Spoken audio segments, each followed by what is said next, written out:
Hello, my name's Alana and I'm 30 years old. I had the most audacious husband under whom I endured a lot of neglect and hurt. But thankfully, the universe had my back and karma came back to him pretty quickly. Let me start with how I met my ex-husband, Clive.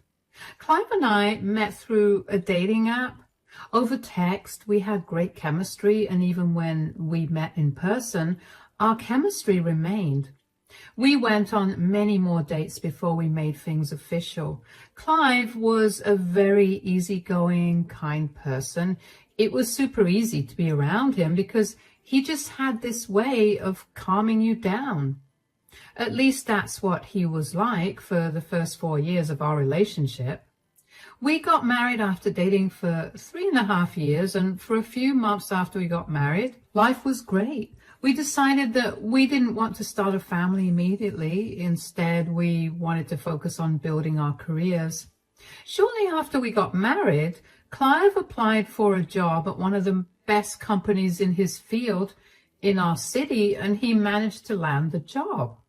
I remember both of us being ecstatic about it because not only was Clive advancing in his career, but he was also going to be earning a lot more, which we really needed because we were planning on buying a house, which we did end up buying a year later. I thought our life was going great, but I should have been a little more perceptive of what was going on with Clive. He began to get really withdrawn and he stopped spending as much time with me.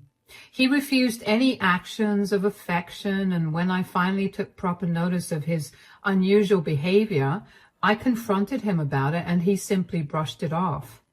I figured that Clive was really stressed with work, so I did my best to be as accommodating as possible. I took over a lot more of the housework so Clive could rest up, and I also pulled extra hours at work so that Clive didn't feel too burdened to earn as much as he did. I made sure that I cooked only meals that he liked. And I would put effort into how I looked as well, because I knew he liked it when I got dolled up. I would plan dates for us, and I would find many different ways to make him see that I cared about him and I wanted the best for him. Even so, I noticed that Clive was barely grateful for it. I was beginning to feel really depressed about it because it felt like my relationship was falling apart. I tried on many occasions to get him to tell me what was going on with him, but every single time it would end with us arguing, and eventually it got to a point where even the most normal of conversations would turn into an argument, and I was beginning to dread being around Clive. Even then, I knew that I still loved him and I wanted this phase of our relationship to get done with. And then one day, Clive came back home from work and told me that he had to tell me something. I need to talk to you about something. Yeah? What's wrong? So we had a meeting at work today and our company's trying to expand, so I'm going to be going on a lot of trips because of it. Oh, is this a permanent responsibility or a temporary one? Are they going to be giving you a pay raise or some benefits? Why does that matter? It's part of my responsibility now. It does matter, though. We were just discussing that we wanted to start a family since we're doing well financially. If you keep traveling, that will be impossible. I don't want to be pregnant when you're not around, and I don't want to raise a child without you here either. Why do you always have to go against me? Why can't you ever just be happy for me? I am happy for you. I just need some clarity so we can adjust our goals. Why are you getting so defensive? Are you hiding something from me? Hiding? You think I'm lying about this new responsibility of mine? I didn't say that, but since you did just now, are you? Why would I lie about that? You were the one who brought it up. I don't think that at all. Good, you better not think I'm lying, because I'm not. Look, I'm not happy about this either, but I'm literally working for the best company in my field. We're living comfortably thanks to my job here, and if I don't do my work, I could get fired. I get that. I'm just asking you how long this is going to go on. A year, 2 years? Are there literally any benefits to this? Like maybe a promotion? There's none of that. It's just become part of my responsibility now and I have to do it. Isn't that unfair and odd? Whatever it is, it's helping us pay the bill, so we shouldn't be complaining about it. I mean, I guess you're right. Are you seriously not upset with the increase in workload and no benefits from it? No, I'm actually happy because I get to build a few more skills. That way, maybe I can move on to a better job in another place. Another place like moving to a different state? Because if that's the case, you're going to have to do some serious rethinking. I told you since we met, I'm not going to move away from my family. We'll figure all that out later. For now, you just need to know that I'll be traveling a lot and you're going to be alone. All right, if you think this is the right path for you, who am I to shoot you down? I couldn't wrap my head around why Clive was being so defensive. I had no problem with him traveling for work, but I couldn't help but wonder why he suddenly had to take on more responsibility when those responsibilities were not being compensated. Even if they were, I couldn't help but wonder if Clive was hiding things from me. If he was, why did he feel the need to do that? It wasn't like I was going to stop him or take his money away from him. This was all that went on in my mind over the next few months as Clive began to travel extensively for work. He would be away for a maximum of 2 weeks, but sometimes it was only a few days. I never got any information about where he was traveling or when he'd be back. I was beyond baffled. I saw no reason for him to be so secretive, and no amount of confronting him got me answers. I tried my best to talk to him about why it was important for us to communicate, but he would always shut me down and tell me that he was tired from work. That was his go-to excuse whenever I needed to get out of a conversation, which, believe it or not, he even began using on his days off.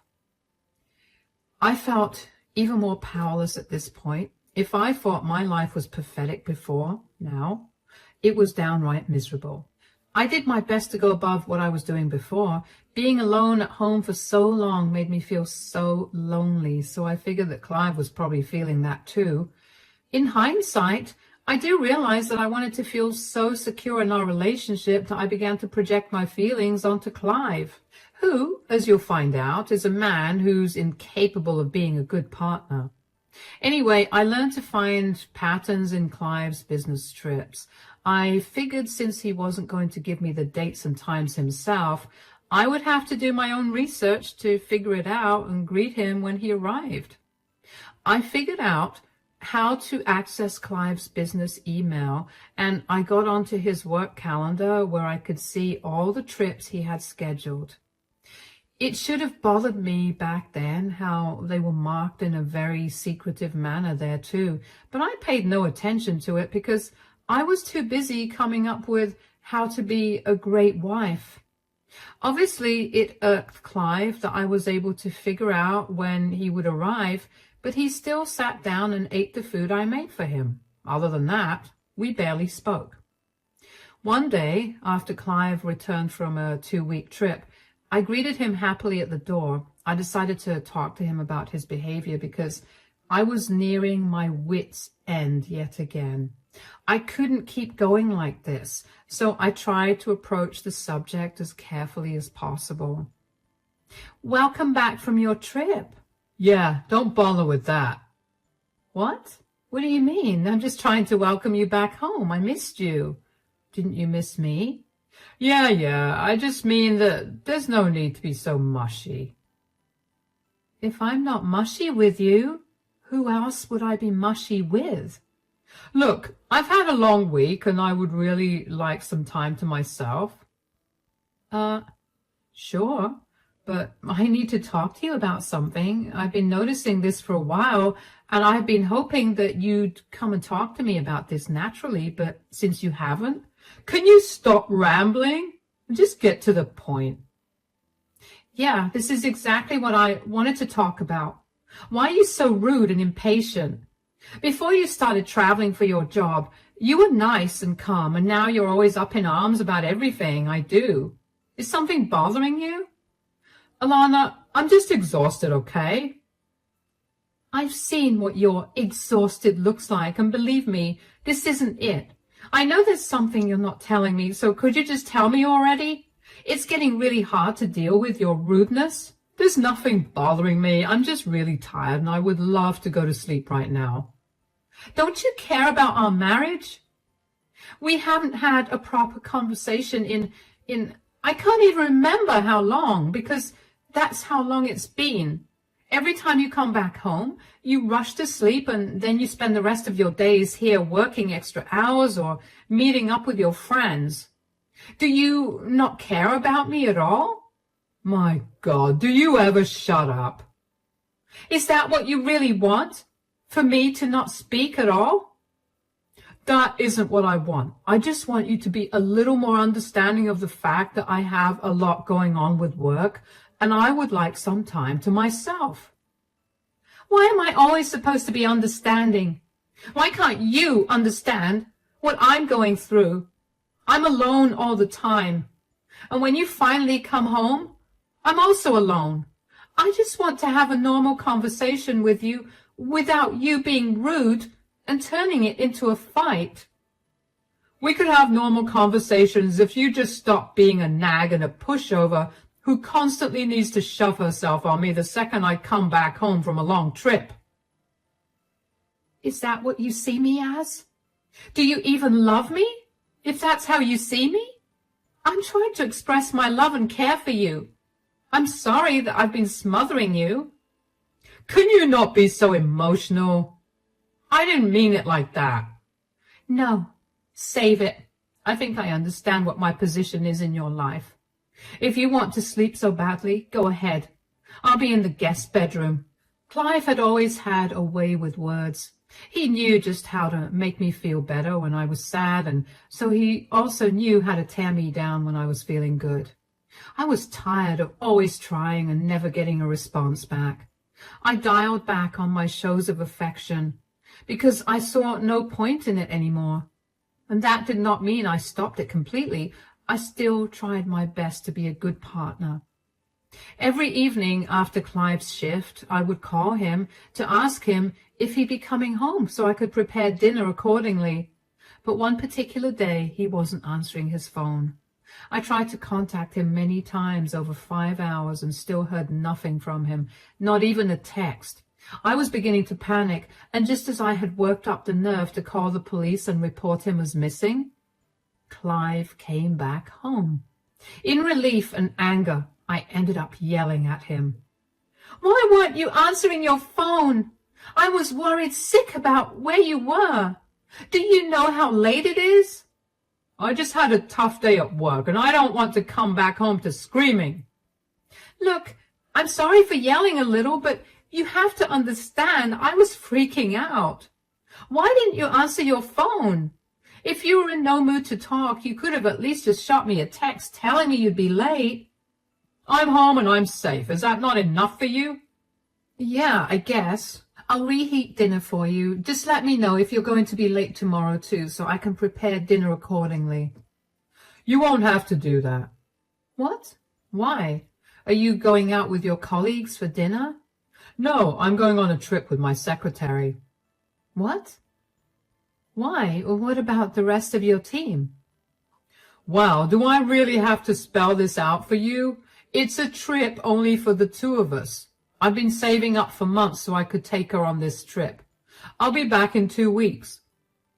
Are you shamelessly telling me that you're having an affair with your secretary? Oh, good. You understand what I was saying. What is wrong with you? How could you just tell me this like it's no big deal? Because it's not a big deal. A lot of men my age have affair partners. Surely this isn't news to you. Yeah, and all those men are disgusting. I never expected this out of you. How long have you been seeing this woman? I don't know why this is any of your business, but I've been seeing her for a little over a year now. Oh, wow. You've been cheating on me for a year, and you still let me believe that our relationship was worth saving. You saw how much effort I was putting into reviving our spark, and you just let me do all that even when you knew that I was never going to get you back. How heartless are you? There's no need to be so dramatic. You just don't satisfy me like you used to, so I looked out for somebody else. If this satisfies you at all, you'll always be the woman I love the most. Candace is young, but she will never have what you and I had. It's a shame that you got annoying, really. Excuse me? Are you hearing how insane you sound? I'm not insane. You're just being too emotional to see reality for what it is. Men get bored of their wives eventually, and they find pleasure in other women. This is how the world works. You need to get on board with this. I can't even look at your face right now. You're a disgusting person. You'll get over it soon. I'll be back in 2 weeks, and I'll be arriving at night, so make sure dinner is ready by then. Do me a favor and never come back. I couldn't care less about your stupid dinner. I went into the guest bedroom and locked the door behind me. I couldn't believe the man I married turned out to be an ugly monster. How could he so casually tell me that he was cheating on me with his secretary? Was I really of no worth to him? Did my efforts do nothing for him? All the time that I had spent crying because of how inadequate and useless I felt as his wife was unnecessary because he had made up his mind. I was worthless to him, so he moved on to someone younger and better. I cried the entire night, and I fell asleep only after Clive left the next morning for his trip. When I finally woke up in the afternoon, I felt horrible. I couldn't believe what my life had become, so I called my best friend, who rushed over as soon as she could to support me. She helped me pack all my things up, and I moved in with her temporarily. She was my shoulder to cry on for the rest of the day, and I couldn't have been more grateful for her. The next day, she asked me if I'd be okay with going outside for a walk and then a coffee with some of our mutual friends. I figured I could use some company because being alone with my thoughts was not fun at all.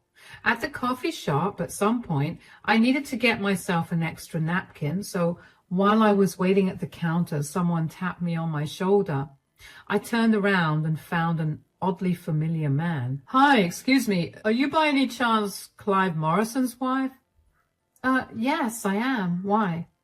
I'm his boss, Heath. I happen to recognize you from the photograph that Clive has on his desk. How are you? Oh, it's nice to meet you. I'm doing good. What about you? I'm great. The hospital you were at must have done some miracle to get you healed so fast. I'm sorry? What do you mean by the hospital I was in? I heard that you were in a serious condition at the hospital. Were you not?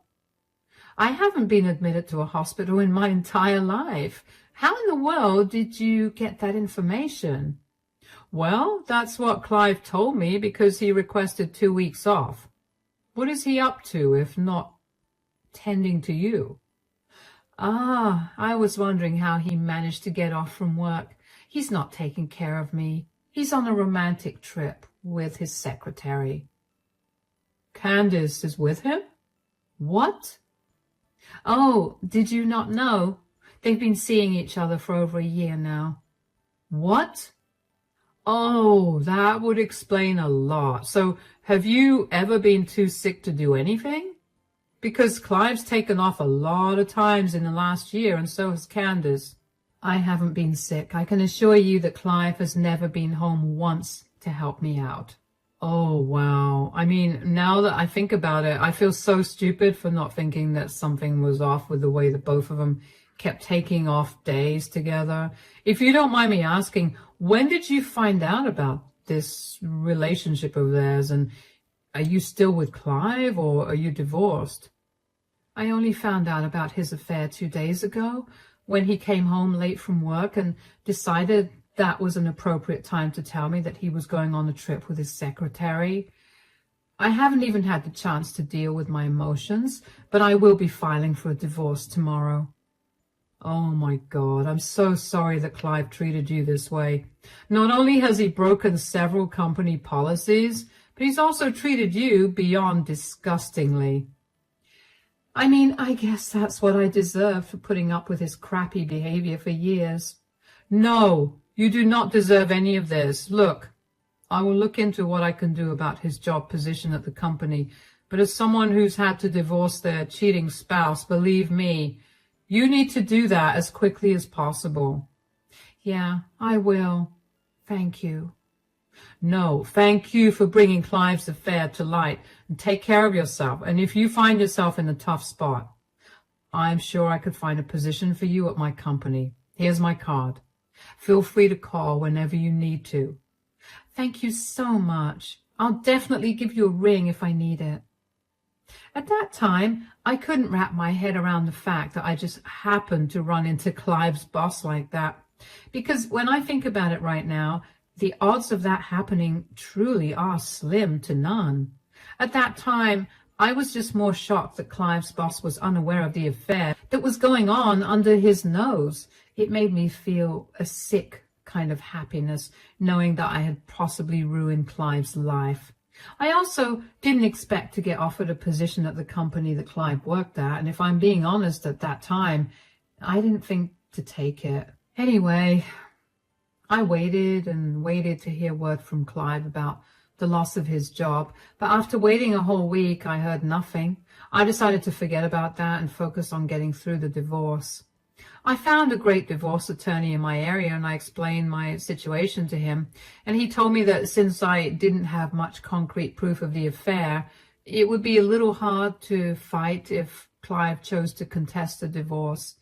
I was not too worried about that, because if I considered how he'd been treating me for years, I knew that I meant nothing to him, and he was definitely waiting for me to initiate the divorce. Clive got served the divorce papers a day after he arrived back in town. He barely blinked as he signed the papers. He didn't even call me to check if the divorce was legitimate. It hurt that Clive was able to throw me away so easily, but I guess I shouldn't have expected anything more from that man.